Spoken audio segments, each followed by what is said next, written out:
Hello everyone, I0386SX, and I wanted to do a follow-up on a video that I did in late April, early May 2021. I don't know the exact timeline, but I knew I bought the spot welder in late April 2021. I did very little with that, and I thought it was a pretty good device. I went with this one that was basically the entirety of the name was in vowels, or at least it seemed that way, because it was targeted for beginners and idiots like me. Yeah, it's just known as a mini spot welder on Amazon now. They don't even put the name in anymore, but as of today, you can buy this spot welder for $53.99. And if I were to buy it right now, I could get it here in 2 days with Amazon Prime. So let's dig into, we'll call it the second review, if you will, of this spot welder. And so far, I think it's gone pretty good. I have to excuse my camera situation here. Although the batteries themselves aren't the straightest looking, I made all of these today. Slowly. I am still a beginner. I haven't touched this thing since the review until today. So I did all that. And it actually looks like a pretty decent job. And I did attack a few more spot welds on these than I did in the first video. And some suggestions I would make looking forward here, definitely have one of those soldering pads that you can buy on Amazon. They're a silicone based. I think they're 20 bucks. You can have it here in 2 days. My wife thought I was going to burn the house down with soldering on wood, so she bought me that, and she said, use it now, use it often, don't burn the house down. And we know we're not doing any spot soldering here, but why do we want the pad anyway? It's a good question. Simply put, that it's a means of keeping your stuff secure. It's not a smooth surface like wood or even this old Cisco switch, which is about to go in the dumpster. I'm using it for the metal work surface. It's generally safe as long as you take your time. So that leads me into my second piece of this video, is some guidelines. Now that each one of these has 5 solder tabs per battery. These are going to eventually be sold and go into Compaq LTE Elite laptops. These are the reconstruction of their RTC CMOS battery. I still need some parts. I'm waiting on solder tabs, so those will be attached in the near future. But the concept for those are pretty much the same. So what do I recommend? At some point, you probably want to heat wrap these things so they actually stay on where they're supposed to. That's just one less problem. Practice. Don't use up all your batteries. Even these little cheapy things, which from Only Batteries, they were very good. But the price adds up. May even want to go down to the dollar store and find some of their alkaline batteries and experiment with them. And if you're doing something like this, there's where I could become the professional bad example. It may be worthwhile to get a template, like a plastic template, that this can sit in with the correct spacing every single time. You could go and spot weld and boom, you're back in business. I did not do that with this one. I should have done it with this one, but I didn't. My little setup for this is a little bit more ghetto than what professionals use. Well, probably a lot more ghetto. That's why I stole a name from UXW Build and call myself a professional bad example, because I think I'm a professional bad example. But anywho, we'll get right into it. We'll make one more battery for you. And the paper clip is there just as a spacer. My hands do shake. So that also does not help matters. And right now I currently have a setting of 2 just because that seemed like that was sticking on better. You may even have to go up to 3, but so let's do this. So if you do things correctly, you'll have a little bit of you'll either have no spark whatsoever, or you'll just have a little bit of puff like you see there. You don't have to hold down too hard. The other one's not too, neither of those were too bad at all. And again, there may definitely be some trial and error. You may have to turn the settings up, you may have to turn them down.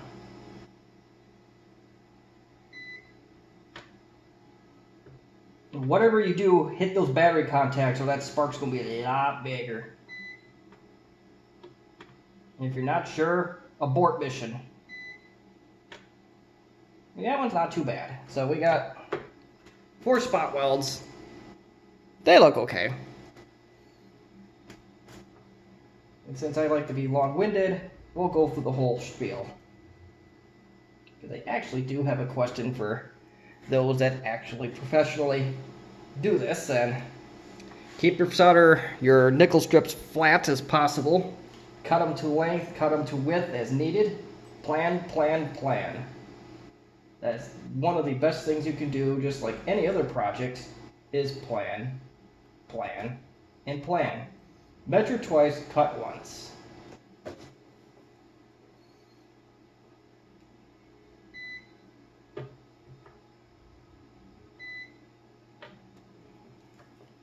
Let's see, very minimal poof at all. Probably not a bad idea to work in a well-ventilated area just because, you know, it's, might as well do that. And if you're putting a battery together like one of these, make sure things are lined up straight. Otherwise, it's going to look imperfect. Fortunately for the LTE Elite, the clip is big enough and flexible enough where that should fit in without issue.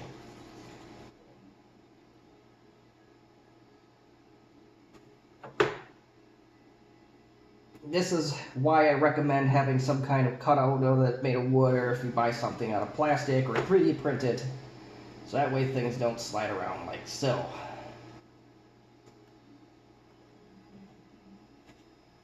I guess at the end of the day, as long as it's straight, who cares?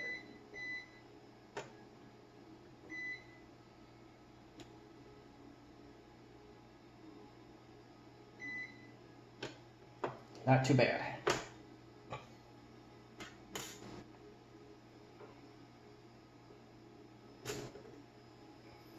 Hope you're catching it on camera. Good.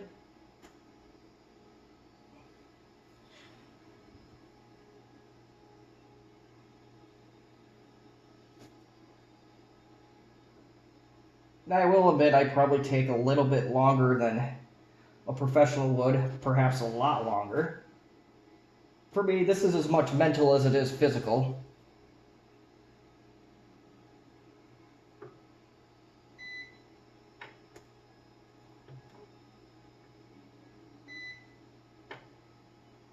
Not too bad.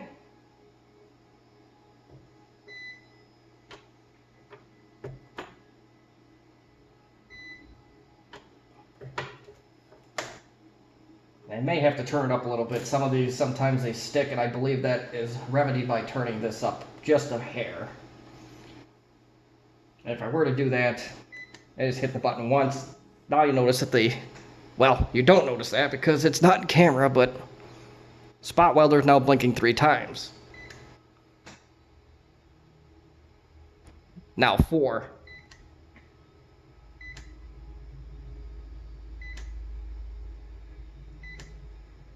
Alright, we're back to 2. Okay.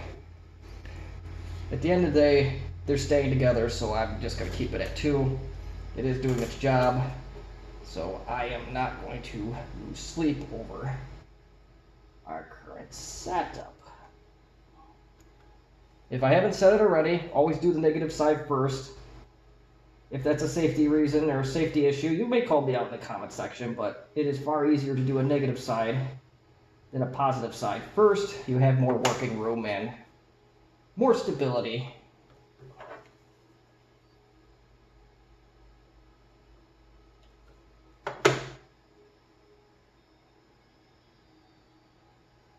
Unless you're a moron like me.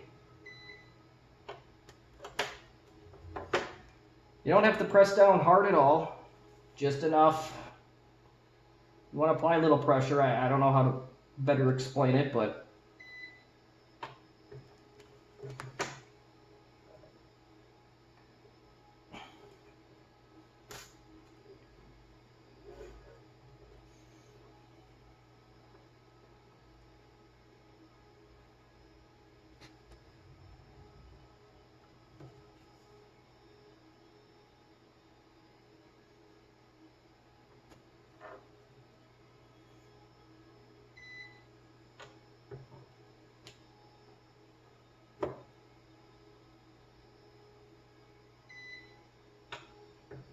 not too bad.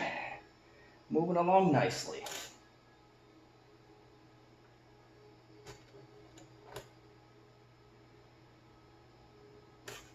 Let's flip the battery up first, otherwise we're going to have a real difficult time here.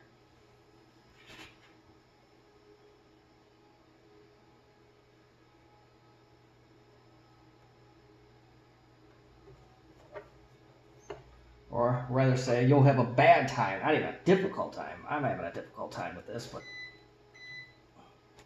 that's more my mental issues with this than anything.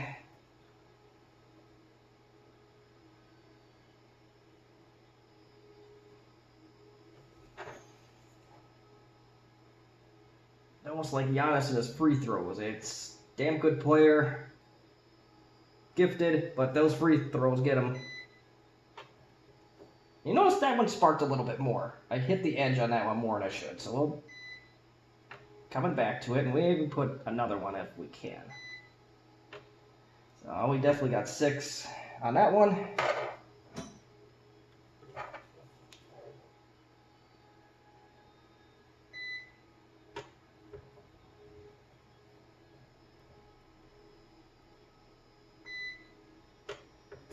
All right, so we have one sorted. And the voltage, I don't know if you're gonna be able to see this, but I will do my absolute best to have you see this. So, not very well.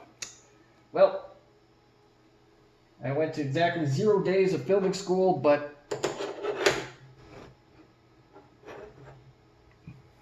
that doesn't mean I have no creativity whatsoever. There. Just off the camera, blast. How about that? Almost. Bloody hell.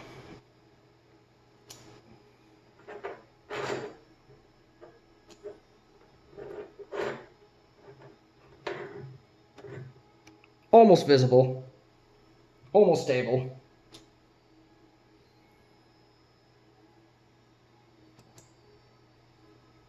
So let's test the voltage on the battery now.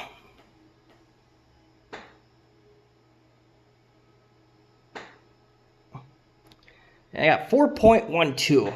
Now do keep in mind these are a little discharged, so you will not see a full 7.2 volts. These are 1.2 volt each when they're fully charged. Now, the last thing in the leg of our tour is we're going to try and bend these tabs into place so they line up nice and even.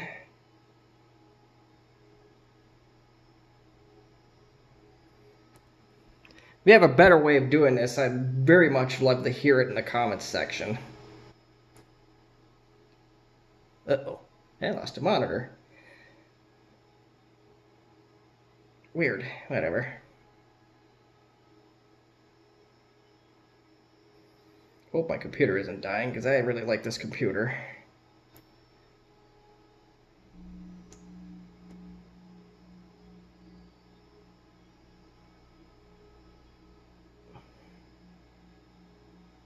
Oh, this one kind of got away on me a little bit, but that's all right.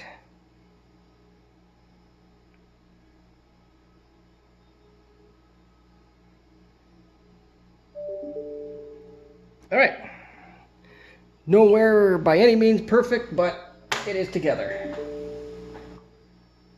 I should have muted my sound on that too, but oh well. There we go. So that's pretty much it for the spot welder follow-up.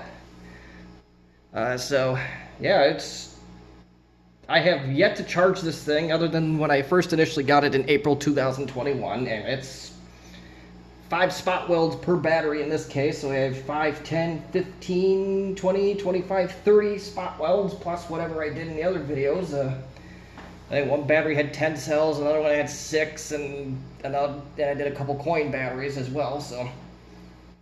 So far it's hanging up solid tight, and we're doing 2 spot welds per battery, and that would be 12. So today alone, 72 welds, possibly a couple more because I had to touch some up. So yeah, it's, from a longevity standpoint, it's hanging real good here so far. And we're going to be doing even more once my solder tabs come in, because those have to be spot welded as well, and I'll have to decipher some kind of template for that so I can do that in an easy fashion, because trying to do this all standing up like that is going to be a surefire way to get some paint. So that's pretty much it. If you have any questions, comments, constructive criticism, or ways we can do this better, please leave them in the comments section. And as always, thank you for watching the channel, and I hope you enjoyed it.